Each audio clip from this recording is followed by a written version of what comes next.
আল্লাহ গরিব দেখেন না মেরে দোস্ত। বেলাল রাদিয়াল্লাহু তাআলা আনহুর বাড়ি আমি 6 বার এই দুই চোখে দেখছি। উনাকে দেখি নাই, কিন্তু উনার দেশের মানুষগুলাকে দেখছি।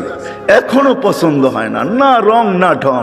মনে হয় যে ডাইস ছাড়া বানায় আল্লাহ ছেড়া দিয়েছেন, কোনো রঙও নাই ঢংও নাই।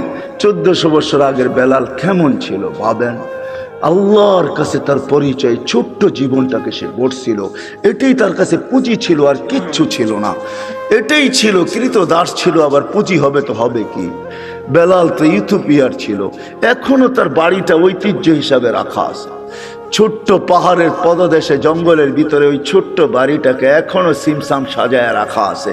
আপনি গেলেও দেখতে পারেন, আদিস আবাবার থেকে 3 থেকে 3.5 ঘন্টা লাগবে গাড়িতে যেতে, বেশি সময় লাগবে না। কিন্তু আমার বিশ্বাস আপনি ওইখানে গেলে চোখের পানি ধরেও রাখতে পারবেন না, আপনার ভিতর থেকে কান্না আসবে। আমি 6 বারের একবারও ধরে রাখতে পারি না, ভিতর চোখে পানি ঝরছে, ভিতর থেকে চিৎকার আসছে, বেলাল তুমি কোথায়, আমি কোথায়, বেলাল তুমি কোথায়, দুনিয়া কোথায়, আমার দেশের মানুষ কোথায়, কোথায় তুমি যে জমিনে হাঁটলে জান্নাতে পদধ্বনি হতো।